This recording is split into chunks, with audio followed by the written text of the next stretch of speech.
that he can mobilize a nationwide approach for people to come with a forum similar to the one that failed of BBI, so that you can use the constitution instead of the presidential powers that are very limited to change those things so that we can eliminate some of those posts that carry 47% of our revenue in SRC, because somebody else earlier indicated that they allowed a percentage of our GDP to salaries is 35%. And at this particular time, the president, during the meeting with the Githeri media, he said, we are raging at 47%. So that was the president offering for a nationwide approach to exchange ideas on how, because he does not have the powers to change those things, how we can put those suggestions in a referendum to tweak the constitution in our favor so that we can help the whole country to bring down some of these salary expenditures by eliminating some of those useless posts. And he has indicated the issue about the women rep and the gay people rep and the young people rep and one-leg people rep. Those ones are in the system. He cannot do anything about it. So he wants your help. But this guy is saying, this guy just finished talking, Mr. Solo, that go tell the president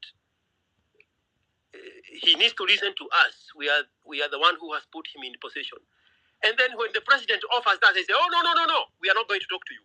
Which one do you want, guys? Okay, now that was the test of whether you want a conversation. That's your cue, I.O. Okay. So did we pass your test? Wacha tumjibu. Hizo ideas ni ya cake, haiwezi work size. I really want to mimi ndio nakuja next time ama nachukua chance ya mtu. So no. I want, because before the IBC was restructured, the main beef was that we don't have an IBC that we can use as a motherboard to even recall the MPs you disagree with. And on a bigger scale, to have these referendums within the constitution so that they pass the Supreme Court smell test. Because if you remember, the BBI failed because it originated from the personal interests of Uhuru. That's why the court, 3 different times, struck it down. So here is the president offering a nationwide approach on the things you disagree with, so that we can have something similar to the BBI approach of amending the constitution into our favor, so that you can put that power inside the constitution to eliminate those useless positions. But every time it is given, you say, no, we have changed our minds. We don't want to talk. No. Mheshimiwa, ngoja nijibu tu kidogo. Sio kwamba we don't want to talk. We really would like to talk. Lakini unaongeaje na mtu mwenye saizi we are still picking up our kids on the dams. People are still being abducted. Tunaogopa. Ukienda pale umeonekana, the next thing you are gone. Solo. Yeah, no. You are the same. Yes. You are the same person who just said, and I know this out of emotions. That I agree. Kidogo. Umesema, and I know this is out of emotion, so nobody is going to hold you accountable. You said you can kill us, but you cannot kill all of us. Then it seems in your sentence that you know that there will be casualties in the approach that you are pushing forward. So you cannot say kill us if you want to kill us, and then when one guy is dropped dead, and you start crying that one guy dropped dead. You pick and choose. George, meaning a community. George, I want to let you know that George have been killing us without even requesting them to kill us. Yeah, they killed Rex in They shot Rex dead. Rex didn't ask them to kill him. We have a lot of people who are lying in the morgue. Others are already six feet deep. Watu hawakouliza ati come and kill us? Yeah. Bana George, I wonder, are you speaking from Githurai, Kakamega, Eldoret, Bungoma, or you are speaking from abroad? Kindly, you don't know what is happening in this country. George ako majuu. George, hata nilikuwa na kitu. Hey guys, kuna feedback. Utini kwa kwako. Aya, this is what I want to say. George unajua uko majuu. George you are ni kama uko na disconnect kubwa sana with whatever is happening in the country. George, you've been on the street since day one of the protests. We've been on the street since day one of the protests. And I'll tell you for a fact, those policemen, they would even shoot. Unashoot aje mtu mwenye ameshika flag ya Kenya, hana mawe, hana anything, unamshoot aje, George.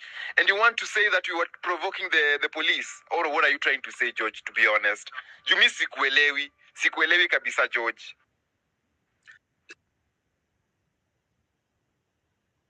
Ayoni Ongea risasi. You can tell me if we pass the smell test for a dialogue. Obviously we haven't. Okay, thanks Ayo. And I think Nini, let me just quickly respond. And this is the problem I have with the generation Yakina George. Because the level of delusion disconnect in your don't talk to me. Don't talk to me as if I'm a representative of any generation. Talk to me as a singular person. Yeah. It clearly tells the kind of Nini, the kind of thinking. Nyamaza bwana, mimi ndio naongea. Si wewe ulikuwa umeongea, nilikuwa nimenyamaza. I am not a representative of anybody. Yes, wherever you coming from, the problem with this generation, I think the fear yenye ilikuwa inflicted now na more it works and that they think that the things cannot work outside the box. If they try kabisa, they always think within the box. If they really try, wanna think kidogo outside the box, they can never think without the box. And these are your talk points unasikia hapa. Tell me how what he has just said is different from what Ruth has been saying. Like this is what we need to do, we go and sit down. The problem is not sitting down. The problem is that this is a president in power. We can't see anything meaningful in Yamefanya country for the last 2 years. The scorecard yake kumbaya. For the first time, or not even for the first time, let me not say for the first time, if you compare performance ya government previously, roads zenye ziko na potholes, saizi kuna potholes. Nairobi CBD kuna potholes. Kuna places that lights as work. Compared to the previous time, we have a government where problems, instead of solving problems na STEM or science or technology, the government resorting to prayers and bloggers. And unataka hiyo government, that is the government we dialogue with. It doesn't make sense to me that we have a government that thinks that problems can be boxed down to religion, pray for the problems, or change the institution's name from one name to the other. And then, when you are imekushinda kuwa kunasema tukuje tuongee. So what are we coming to talk about? You have got everything that you need. You are the nini. You are the president. You have got all those powers. Two, unasema to change constitution. Why would you change something in your implement? You have got something already. You have got a constitution, a very good constitution. We are never shy out of laws.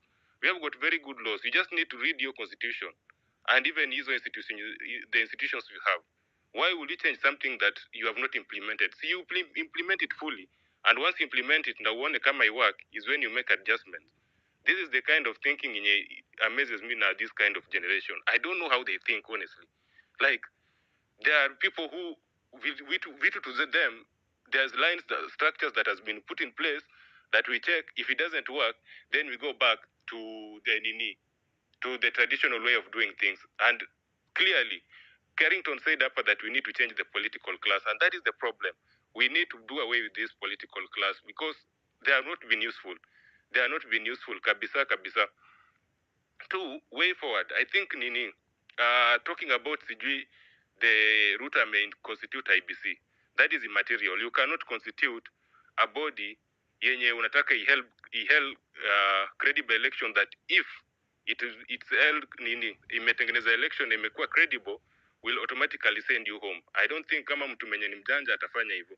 Definitely ataweka mtu mwenye will advocate ama atafavor him on that commission. So sitting here and thinking that Ruta may approve a IBC commission that will send him home is delusional unless yeye mwenye anataka kwenda home.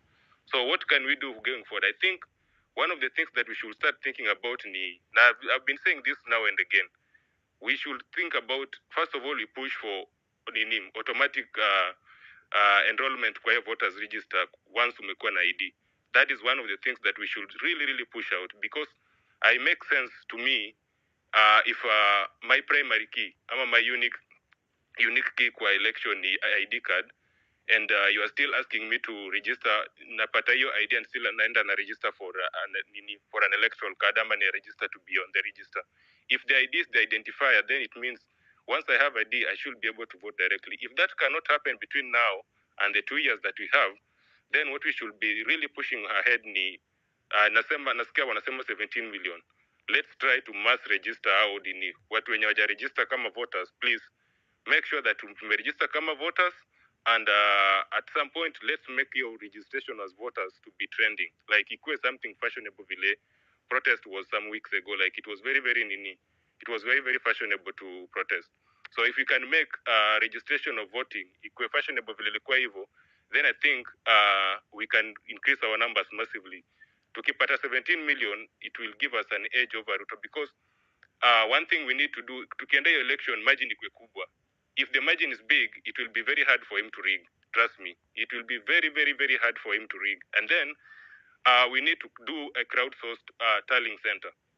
Crowdsourced tallying center in the sense that kila mtu is able to.